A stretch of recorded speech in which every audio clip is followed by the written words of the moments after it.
আমরা বেশ কয়েকদিন আগ থেকেই পত্রিকার মাধ্যমে জানতে পারছিলাম যে পাকিস্তানের পররাষ্ট্রমন্ত্রী এবং ডেপুটি প্রধানমন্ত্রী উনি বাংলাদেশ সফরে আসবেন। আজকে তিনি সেই উদ্দেশ্যে বাংলাদেশে এসেছেন এবং আমার জানা মতে তিনটি রাজনৈতিক দলের সাথে ওনারা এখানে মিটিং করছেন। প্রথমে এনসিপি নেতৃবৃন্দের সাথে মিটিং হয়েছে, এরপরে এখন বাংলাদেশ জামাত ইসলামীর সাথে সৌজন্য সাক্ষাতের জন্য ওনারা আমাদেরকে দাওয়াত দিয়েছিলেন। আমরা 5 সদস্য একটা ডেলিগেশন পাকিস্তানের ডেপুটি প্রাইম মিনিস্টার এবং ফরেন মিনিস্টারের সাথে তাদের আমন্ত্রণে এখানে এসেছি এবং সৌজন্য সাক্ষাৎ হয়েছে।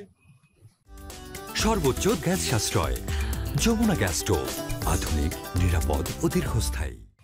আমাদের সাথে দুই দেশের স্বার্থ সংশ্লিষ্ট বিষয়, একটা আঞ্চলিক বাণিজ্য এবং পারস্পরিক কিভাবে আরো সম্পর্ক বৃদ্ধি করা যায় এসব বিষয়ে আলোচনা হয়েছে এবং আগামীতে দুটি ভাতৃপ্রতিম মুসলিম রাষ্ট্রের সাথে আরো কিভাবে এক্সচেঞ্জ বৃদ্ধি করা যায় এবং সার্ককে কিভাবে আরো অ্যাক্টিভ করা যায়, সার্ককে শক্তিশালী করা যায়, এসব বিষয়ে আমরা এখানে কথা বলেছিলাম এবং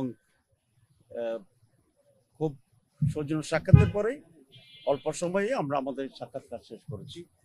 গত 15 বছরে তো বাংলাদেশের পররাষ্ট্রনীতিতে কিছুটা একপেশে ছিল। এখন বাংলাদেশ সরকার বা আমরা সকলেই মনে করি যে এই রিজনে সকল নাইবারিং কান্ট্রির সাথেই আমাদের সুসম্পর্ক থাকা দরকার এবং সেটা ব্যাপারে আমরা জোর দিয়েছি, ওনারাও জোর দিয়েছে এবং বাংলাদেশ সরকারের সাথে কালকে ওনাদের অনেক দ্বিপাক্ষিক আলোচনা হবে।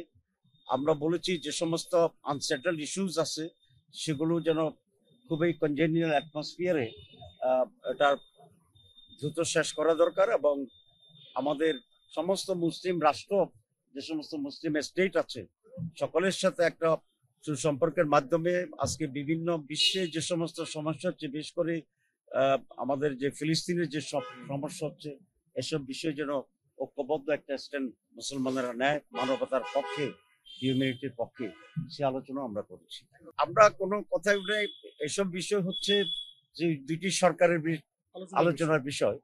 আমরা আশা করি সরকার সেগুলো আলোচনা করবে। জাতীয় নির্বাচন কখন কিভাবে হবে সেটা প্রাসঙ্গিকভাবে আসছে, এটা নিয়ে তেমন আলোচনা হয়নি।